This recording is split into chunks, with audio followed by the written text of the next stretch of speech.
meron tayong talong at tilapia. Tara! So, kamusta naman kayo? Ako, katatapos lang ng shift ko.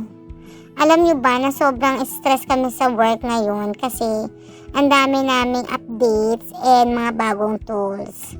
Kaya naman, babawiin ko lahat ng stress ko for today's video at ako ay kakain. Walang makakapigil sa akin.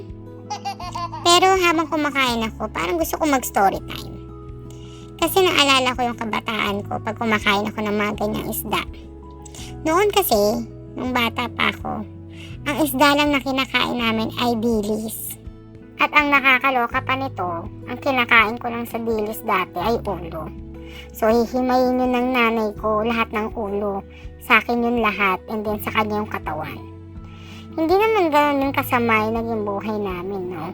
Pero, andun yung dama mo yung hirap. Kasi, mga kalaro ko dati, di naman ganun eh. Nakakaranas naman silang kumain ng mga istang gusto nila. Hindi naman kailangang hatiin yung ulo ng dilis at paghatian nyo ng nanay mo. Pero ganun pa man, napakapalad pa rin namin kasi nagkaroon kami ng nanay na mapagmahal. Hindi kami pinabayaan ng mama namin kahit mag-isa lang siya. Kaya naman, saludo ko sa lahat ng nanay na ginagawa ang lahat para sa anak.